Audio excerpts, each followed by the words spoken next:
অনেক যুগ আগে সমুদ্রতীরের এক রাজ্যে ছিলেন এক কঠোর স্বভাবের রাজা।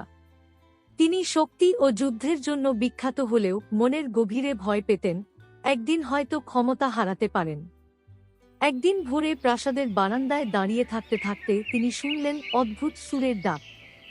আকাশ থেকে নেমে এলো এক কালো পালকের পাখি। পাখিটির চোখে আগুনের মতো জ্যোতি আর ঠোঁট থেকে বেরোলো মানুষের ভাষা। পাখি বলল, রাজা, আমি জাদুর পাখি। তোমার ভবিষ্যৎ আমি দেখেছি।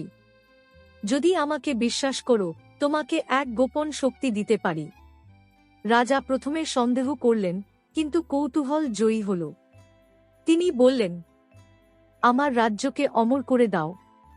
পাখি হেসে উত্তর দিল, শক্তি চাইলে তার মূল্য দিতে হবে। তোমাকে তোমার লোভ, রাগ আর নিষ্ঠুরতা ত্যাগ করতে হবে, নইলে আমি তোমার বিরুদ্ধে দাঁড়াব। রাজা হতবাক হলেন। এতদিন তিনি ভেবেছিলেন শক্তি মানেই তলোয়ার ও সেনা, কিন্তু পাখি শেখালো সত্যিকারের শক্তি আসে দয়া, ন্যায় আর মানুষের ভালোবাসা থেকে। ধীরে ধীরে রাজা বদলালেন।